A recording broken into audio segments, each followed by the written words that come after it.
இன்றைக்கி நம்ம நல்ல சாஃப்டாக ஒரு சூப்பரான டேஸ்ட்டில் ஸ்வீட் எப்படி செய்கிறதுன்னு பார்க்க போகிறோம். இந்த ஸ்வீட் வந்து ரொம்பவே சிம்பிளாக ஈஸியாக செஞ்சு முடிச்சிடலாங்க. ஆனால் சாப்பிட அவ்வளோ ஒரு அருமையான டேஸ்ட்டாக இருக்கும்.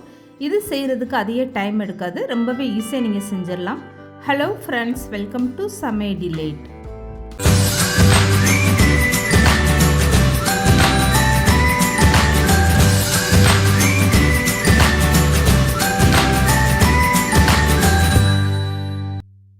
இப்போ இந்த ஸ்வீட் செய்கிறதுக்காக 2 கப் அளவுக்கு பால் எடுத்துக்கோங்க. இதை வந்து ஒரு அகலமான பாத்திரத்தில் சேர்த்துக்கோங்க.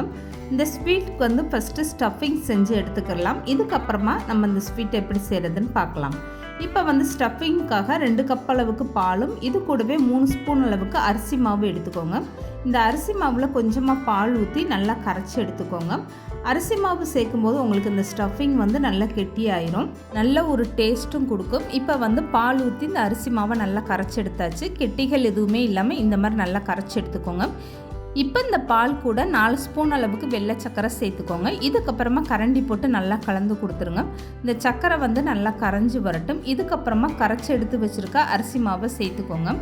இப்போ வந்து சர்க்கரையெல்லாம் நல்லா கரைஞ்சிருச்சு. பால் கொதி வர்றதுக்கு முன்னாடி நீங்கள் அரிசி மாவை சேர்த்துக்கோங்க. பால் கொதிச்சதுக்கப்புறம் சேர்த்திங்கன்னா உங்களுக்கு அரிசி மாவு அங்கங்கே கெட்டியாயிரும்.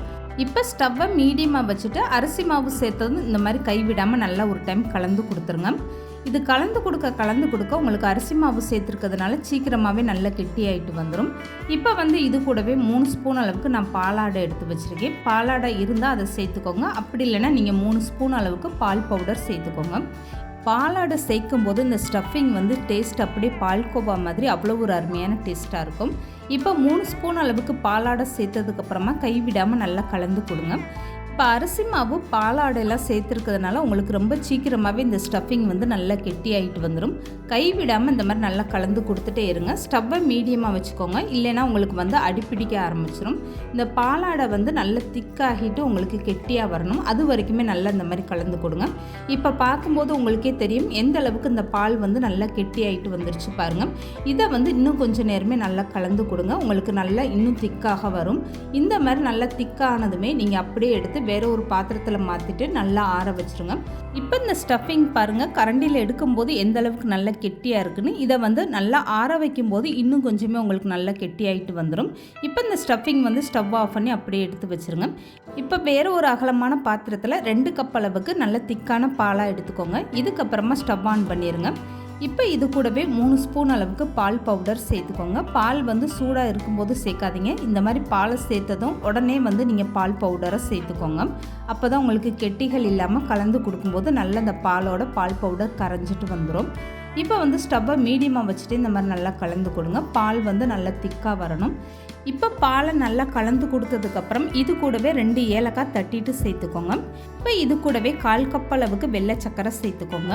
இதையும் சேர்த்துட்டு நல்லா கலந்து கொடுங்க. இந்த பால் வந்து ஒரு டைம் நல்லா கொதி வந்துச்சுன்னா போதும். பால் பவுடர்லாம் சேர்த்துருக்கிறதுனால சீக்கிரமாகவே நல்லா திக்காக ஆரம்பிச்சிடும். இப்போ வந்து இந்த பாலை நல்லா இந்த மாதிரி கலந்து கொடுத்துருங்க.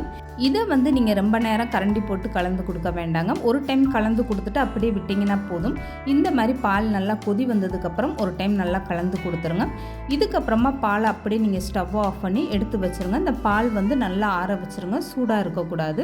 இப்போ இந்த பால் வந்து நல்லா ஆறட்டும். இதுக்கப்புறமா இந்த ஸ்வீட் எப்படி செய்கிறதுன்னு பார்க்கலாம். இப்போ வந்து இந்த ஸ்வீட் செய்கிறதுக்காக இந்த மாதிரி ப்ரெட் எடுத்துக்கோங்க. இதில் வந்து எந்த அளவுக்கு உங்களுக்கு ஸ்வீட் தேவையோ அதுக்கேற்ற மாதிரி நீங்கள் ப்ரெட் எடுத்துக்கோங்க. நான் வந்து 6லேருந்து 7 பீஸ் ப்ரெட் எடுத்திருக்கேன். இப்போ இந்த ப்ரெட்டை வந்து இந்த மாதிரி ஓரங்களை கட் பண்ணி எடுத்துக்கோங்க. இந்த ஓரத்தை வந்து நீங்கள் வேஸ்ட் பண்ண வேண்டாம். அப்படியே நீங்கள் இதை பவுட்ரு பண்ணிவிட்டு ப்ரெட் க்ரம்ஸாக கூட நீங்கள் பயன்படுத்திக்கலாம். இப்போ வந்து எல்லா ப்ரெட்டையும் இதே மாதிரி நீங்கள் ஓரத்தை கட் பண்ணி எடுத்து வச்சுக்கோங்க. இதுக்கப்புறம் இந்த ஸ்வீட் எப்படி செய்கிறதுன்னு பார்க்கலாம். இப்போ வந்து கட் பண்ணி எடுத்து வச்சுருக்க ப்ரெட்டிலேருந்து ஒரு பீஸ் இந்த மாதிரி வச்சுட்டு நீங்கள் சப்பாத்தி கட்டி வச்சு இந்த மாதிரி தேய்ச்சி எடுத்துக்கோங்க.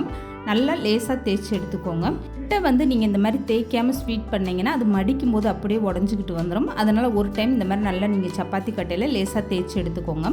இப்போ வந்து தேய்ச்சி எடுத்த ப்ரெட்டை இந்த மாதிரி சப்பாத்தி கட்டைக்கு நடுவில் வச்சுக்கோங்க. இதுக்கப்புறமா செஞ்சு வச்சுருக்க ஸ்டஃபிங் எடுத்துக்கோங்க. ஆறுனதுக்கு ஆறுனதுக்கப்புறம் இந்த ஸ்டஃபிங் வந்து எந்த அளவுக்கு நல்லா கெட்டியாயிடுச்சு பாருங்கள். இப்போ இதிலேருந்து ஒரு ஸ்பூன் எடுத்துகிட்டு இந்த மாதிரி நடுவில் வச்சுக்கோங்க. உங்களுக்கு ப்ரெட்டில் எந்த அளவுக்கு ஸ்டஃபிங் வைக்க முடியுமோ அதுக்கேற்ற மாதிரி நீங்கள் வச்சுக்கோங்க. நான் வந்து சின்ன ப்ரெட்டுன்றனால ஒரு ஸ்பூன் அளவுக்கு வச்சுருக்கேன். பெரிய ப்ரெட்டுனால் நீங்கள் கூடுதலாக ஸ்டஃபிங் வச்சுக்கோங்க. இப்போ இந்த ப்ரெட்டோட முனையை எடுத்து இந்த மாதிரி நல்லா மடித்து விட்டுக்கோங்க. இதுக்கப்புறமா ஒரு சின்னதாக கிண்ணம் எடுத்துக்கோங்க. இப்போ இந்த கிண்ணத்தை ப்ரெட்டு மேலே இப்படி வச்சுட்டு கட் பண்ணி எடுத்துக்கோங்க. இந்த மாதிரி நீங்கள் கட் பண்ணி எடுக்கும்போது எல்லா ஸ்வீட்டுமே பார்க்க ஒரே சைஸில் ரொம்ப அழகாக இருக்கும்.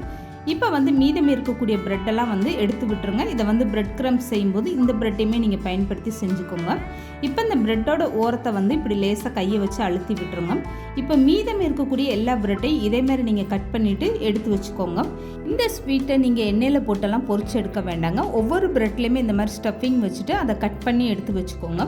இப்போ கட் பண்ணி எடுத்து வச்ச ப்ரெட்டு எல்லாமே இந்த மாதிரி ஒரு தட்டில் நீங்கள் அடுக்கி வச்சுக்கோங்க. இதுக்கப்புறம் காய்ச்சி ஆற வச்சுருக்க பால் எடுத்துக்கோங்க. இதை வந்து இந்த ப்ரெட்டு மேலே இப்படி சேர்த்துக்கோங்க. பால் வந்து கொஞ்சம் கூட சூடாக இருக்கக்கூடாது, நல்லா ஆற வச்சுருங்க. சூடான பால் சேர்த்திங்கன்னா உங்களுக்கு வந்து அப்படி இந்த ஸ்வீட்டு உடஞ்சிட்டு வந்துடும். இப்போ எவ்வளோ பால் தேவையோ அந்த பால் எல்லாமே இந்த மாதிரி நீங்கள் இந்த ஸ்வீட் மேலே சேர்த்துக்கோங்க. இந்த ஸ்வீட் வந்து அப்படி இந்த பாலில் ஊறும்போது சாப்பிட்றதுக்கு அவ்வளோ ஒரு சாஃப்டாக உள்ளே வந்து ஸ்டஃபிங்கோட ரொம்பவே சூப்பரான டேஸ்ட்டாக இருக்கும். இப்போ இந்த ஸ்வீட் மேலே கொஞ்சமாக பாதாம் பருப்பு அப்படி இல்லைன்னா பிஸ்தா பருப்பு தூவிட்டு கொடுங்க. அவ்வளோதாங்க. ரொம்பவே சிம்பிளாக ரொம்பவே சூப்பரான டேஸ்ட்டாக ஒரு ஸ்வீட் செஞ்சாச்சு பாருங்கள். இந்த ஸ்வீட்டு பார்க்குறதுக்கு உங்களுக்கு ரொம்ப ஈஸியாக இருக்க மாதிரி தான் இருக்கும், ஆனால் சாப்பிடும்போது அவ்வளோ ஒரு அருமையான டேஸ்ட்டாக இருக்கும். இந்த ஸ்வீட்டை நீங்கள் 2லேருந்து 3 நாள் வரைக்கும் ஃப்ரிட்ஜில் வச்சு ஜில்லுன்னு சாப்பிட்லாங்க. ஜில்லுன்னு சாப்பிடும்போது இன்னுமே டேஸ்ட் அதிகமாக இருக்கும். கண்டிப்பாக நீங்கள் ட்ரை பண்ணி பாருங்கள். இந்த வீடியோ பிடிச்சிருந்தா லைக் பண்ணுங்கள், ஷேர் பண்ணுங்கள். மறக்காமல் சமையல் டிலே சேனலை சப்ஸ்கிரைப் பண்ணுங்கள்.